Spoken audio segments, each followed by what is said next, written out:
Lost in the Triangle. The morning of December 5, 1945, was unremarkable. A crisp breeze blew across the warm Atlantic waters, the Florida sun glinting off the cockpits of 5 Grumman Avenger torpedo bombers stationed at Fort Lauderdale. Lieutenant Charles Taylor stood beside his aircraft, gazing out at the horizon.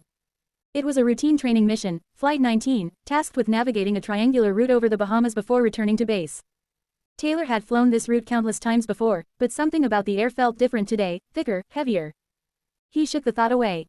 Superstition had no place in the Navy. At precisely 2:10 p.m., the engines roared to life, and the 5 Avengers lifted into the air in formation, their propellers slicing through the humid sky. The mission began as planned. The pilots conducted bombing runs over the turquoise waters and set their compasses for their next waypoint. The students under Taylor's command were eager but inexperienced. His voice crackled over the radio as he guided them through their maneuvers, his tone steady and calm. By 3:40 p.m., something shifted. Taylor's voice broke through the static on an emergency channel. "Control, this is Flight 19. I think we may be off course," he reported. "Everything looks wrong, even the ocean doesn't look as it should." The tower operators exchanged uneasy glances. Taylor was an experienced pilot, but his words carried an edge of uncertainty.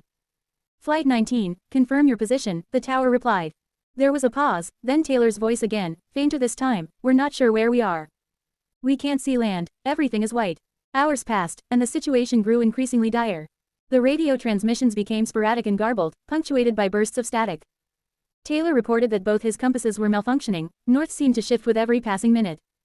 One of the student pilots chimed in, his voice trembling. "Shouldn't we head west? Back to Florida?" "No," Taylor snapped, his authority cutting through the static. "If we head west, we'll only get more lost. We'll fly northeast until we find land."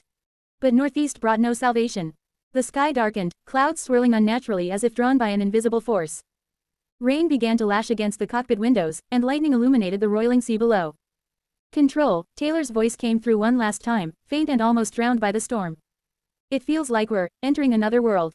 Don't send anyone after us." And then, silence. By nightfall, the Navy launched a massive search operation. A Martin Mariner seaplane was dispatched to scour the area but disappeared itself within minutes of takeoff. No wreckage was ever found. In the days that followed, newspapers coined the term, the Bermuda Triangle, linking Flight 19's disappearance to other strange occurrences in the region. Some blamed rogue waves or magnetic anomalies, while others whispered of extraterrestrial involvement or portals to another dimension. 75 years later, Deep-Sea Explorer Drive. Clara Redmond piloted her submarine across the expanse of the Bermuda Triangle. Technology had advanced, and yet, the mystery of Flight 19 still gripped the imagination of the world. Clara's expedition was equipped with cutting-edge sonar and underwater drones, determined to find answers where none had been before. As she descended into the depths, her instruments began to flicker. The familiar hum of the submarine's systems was replaced by a low, resonant hum, as if the ocean itself were alive. "Are you seeing this?" her co-pilot whispered, pointing to the screen. Ahead of them lay a massive underwater structure, something that didn't belong. Its surface glowed faintly, etched with patterns that resembled neither coral nor stone but something otherworldly. As Clara maneuvered closer, the submarine's lights illuminated the wreckage of a Grumman Avenger, its hull intact but eerily pristine, as if untouched by time. This can't be real," Clara murmured. Her radio crackled, a faint voice breaking through the static. "Control, we're not sure where we are.